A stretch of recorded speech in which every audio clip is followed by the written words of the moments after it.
When Ethan first moved to New York, he thought he was ready.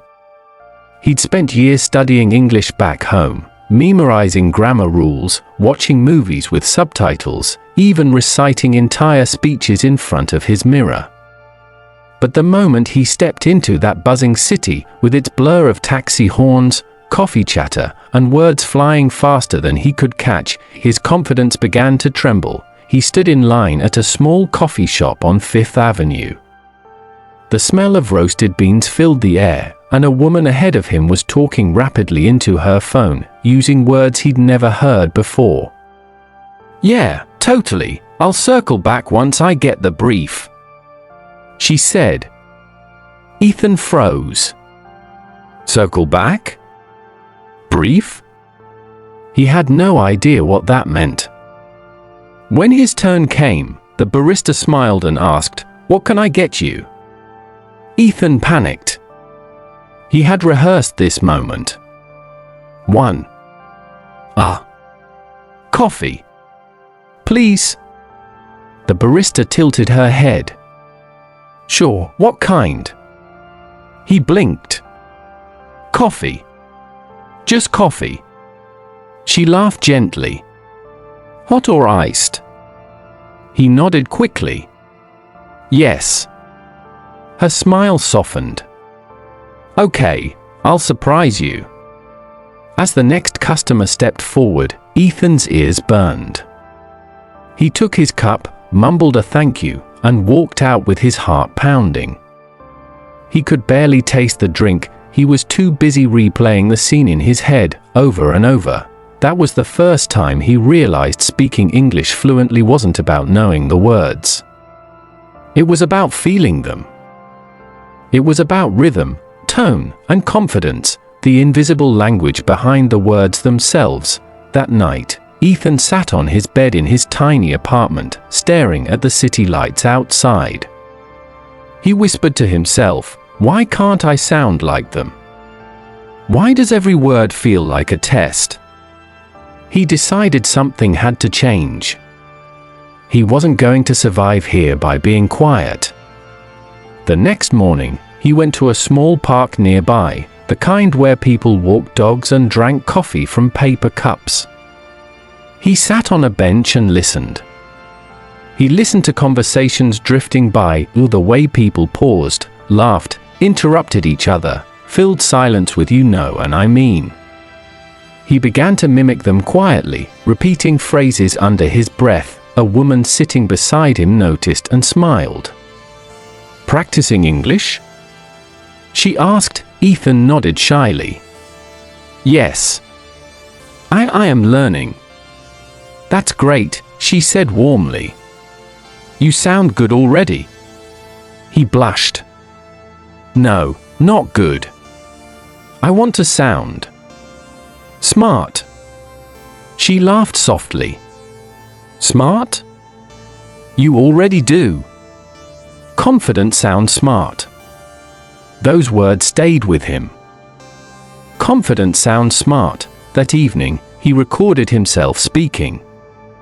He read out loud from a book, trying to capture the rhythm of an American accent. Then he played it back, and cringed.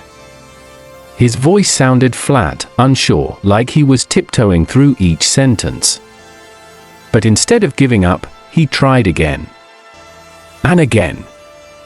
Each night, he would record a short clip of himself talking about anything, his day, his thoughts, even how he felt about the weather, and listen back, finding little things to improve. The days turned into weeks, and his tongue began to relax. Words started flowing more naturally. He still made mistakes, but now, he laughed at them instead of hiding from them. One afternoon, while sitting at a cafe reading a newspaper, an older man at the next table leaned over. "You new around here?" he asked. Ethan looked up, startled. "Yes, I moved here few months ago." The man smiled. "You speak well." "I couldn't tell at first." "Really?" Ethan said, surprised. "Yeah," the man replied. "You sound Confident. There it was again. That word, Ethan smiled. Thank you. I try. The man extended his hand. Name's Robert. You working here? I'm looking for job, Ethan said carefully. Ah, well, Robert said, leaning back, I know someone who needs an assistant. You might fit. That moment changed everything. Ethan's first real opportunity came not from a resume, but from a conversation. From being confident enough to talk, he spent that night practicing how to introduce himself, how to sound professional without sounding stiff. He repeated phrases he'd heard Americans use, I'd be happy to, that sounds great, I really appreciate your time. He wanted to sound natural, not rehearsed. At the interview, the manager asked him questions, and though his hands trembled, his voice didn't. He smiled between answers. He listened carefully, responded thoughtfully. And when he didn't understand a phrase, he asked politely, could you please rephrase that? He got the job. The first week was hard. Everyone in the office spoke quickly, filling sentences with idioms and slang that made his head spin. Let's touch base, loop me in, shoot me an email. He scribbled notes in a small notebook, writing down phrases like clues to a secret code, but as days went by, he began to use them naturally. When a coworker said, "Hey, can you touch base tomorrow?" he replied confidently, "Sure, let's do that."